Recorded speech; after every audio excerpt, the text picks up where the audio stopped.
Hello students, this is video number 13 for the topic coordinated functions of the human organ system. Now we will continue the feedback mechanism. No? So let's discuss the hormone control, specifically in the female reproductive system.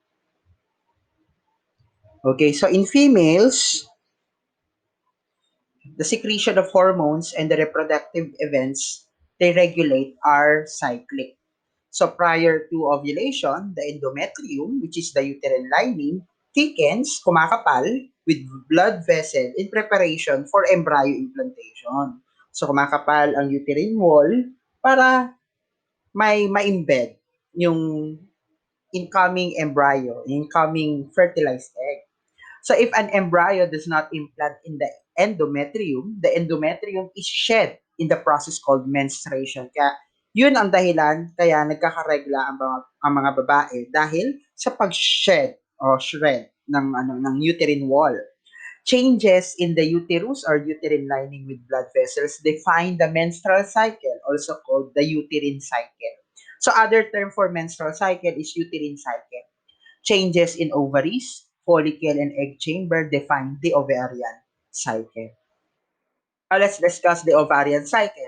So the sequential release of GnRH or gonadotropin releasing hormone, then FSH or follicle stimulating hormone, and luteinizing hormone or LH stimulates the follicle growth. So as you can see in the illustration, controlled by hypothalamus, no? Magpo-produce ng GnRH and then going to anterior pituitary gland para makapag-produce ng FSH and LH. Now, in this point, okay, nakikita natin ang LH is increasing, no? As the ovulation progresses, no? Ganun din ang FSH. Now, at this point, tignan nyo, day number 0, the follicle is growing, and then day 5, and then day 10, nagmamature na yung follicle. Then after that is the releasing of egg. So that's what we call the ovulation. Yun. So itong egg ay pupunta sa fallopian tube and then pupunta sa uterus, no, uterine lining. Now, after niya, yan, yung luteal phase, corpus luteum, and then degenerating corpus luteum. Okay? So, ano na siya, na unti-unti na siyang nasisira.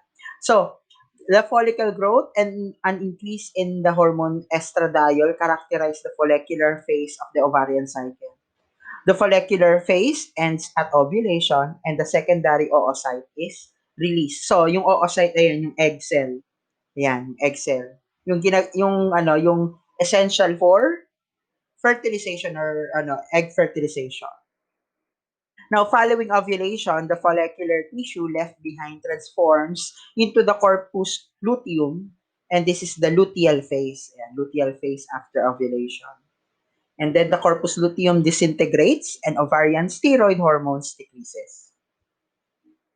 Now, let's go to the uterine or menstrual cycle. So, hormones coordinate the uterine cycle with the ovarian cycle. So, first is the thickening of the endometrium during the proliferative phase coordinates with follicular phase. Another is the secretion of nutrients during the secretory phase coordinates with the luteal phase. And the shedding of endometrium during the menstrual flow phase coordinates with the growth of the new ovarian follicles. So, look at the illustration. Yan. So, ovarian hormones in blood, ayan, unti-unti na tumataas. Yung estradiol. So, ayan, ang progesterone, ayan, tumataas din. Now, look at this one, no? So, in terms of menstrual flow phase, so, nagkakaroon ng regla in this point, day 0. Tapos, unti-unting nababawasan. Now, proliferative phase ito. Yan.